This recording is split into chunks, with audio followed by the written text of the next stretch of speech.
Bonjour à toutes et tous, correction de l'exercice PTA 114. On vous parle de 250 grammes d'un liquide qui subit un échauffement en les faisant passer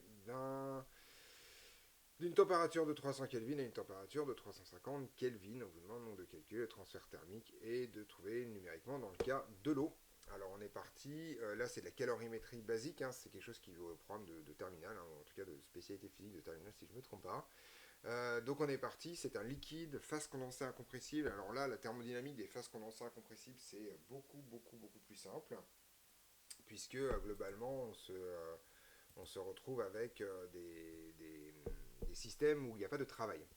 Et donc, grosso modo, le premier principe pour les phases condensées incompressibles, c'est tout simplement delta U égale Q. Autrement dit, on sépare la partie mécanique, le travail fait bouger les objets, de la partie thermique. Les transferts thermiques font augmenter la température des objets. Ça, c'est vraiment l'expérience de la thermodynamique du quotidien qu'on a. On chauffe des trucs pour monter leur température. Et il n'y a qu'avec les gaz que les choses se compliquent. Quand on a un liquide, c'est extrêmement simple. Et pour le coup, et comme il n'y a pas de transformation différente, et on ne distingue pas à volume constant, à pression constante, etc., parce que essentiellement les solides réagissent toujours de la même façon à un apport thermique. Et ils n'ont qu'une seule capacité thermique. Il n'y a qu'une seule formule en fait pour ça, c'est que tout simplement la variation d'énergie interne entre l'état initial et l'état final vaut, alors là je l'écris juste pour mémoire, mais ça sert à rien dans cet exercice-là, vaut aussi la variation d'enthalpie entre l'état initial et l'état final, et ça vaut tout simplement le transfert thermique entre l'état initial et l'état final, et on a même une formule pour ça. Ça vaut tout simplement la masse multipliée par la capacité thermique massique, sans aucune forme de précision, c'est toujours la même, et multipliée par la variation entre l'état initial et l'état final de la température. Voilà.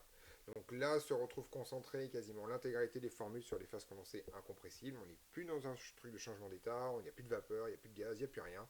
C'est simple, c'est facile. Et donc grosso modo, on vous demande le transfert thermique, bah c'est pas compliqué, c'est ici en fait. Voilà la réponse à la question. Voilà, hop là, elle est là. Le transfert thermique, c'est tout simplement la masse, 250 grammes, multipliée par la capacité thermique, multipliée par la variation de température. On vous demande de faire l'application numérique dans le cas de l'eau liquide. Alors là, on a 250 grammes. Et en fait, il s'avère qu'on peut calculer quelque chose. Alors en fait, historiquement, la capacité thermique de l'eau, c'est tout simplement une calorie par gramme. En fait, par définition, ce qu'on appelle une calorie, c'est la quantité d'énergie sous forme thermique qu'il faut pour faire augmenter un gramme d'eau de 1 degré.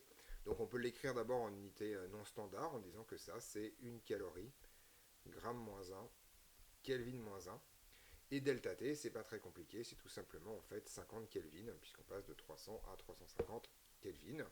Donc on se rend compte que ça c'est tout simplement 250 fois 50, c'est-à-dire 12 500 calories. Ça c'est 12 500 calories. Si on veut le convertir, on peut se souvenir que une calorie ça vaut 4, je vérifie quand même que j'ai pas de 10, 4,18 joules.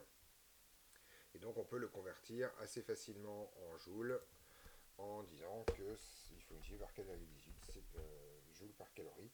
Et on trouve donc 52 kilojoules dans cette histoire pour faire chauffer ces 250 grammes d'eau de grosso modo 25 degrés à peu près à 75 degrés.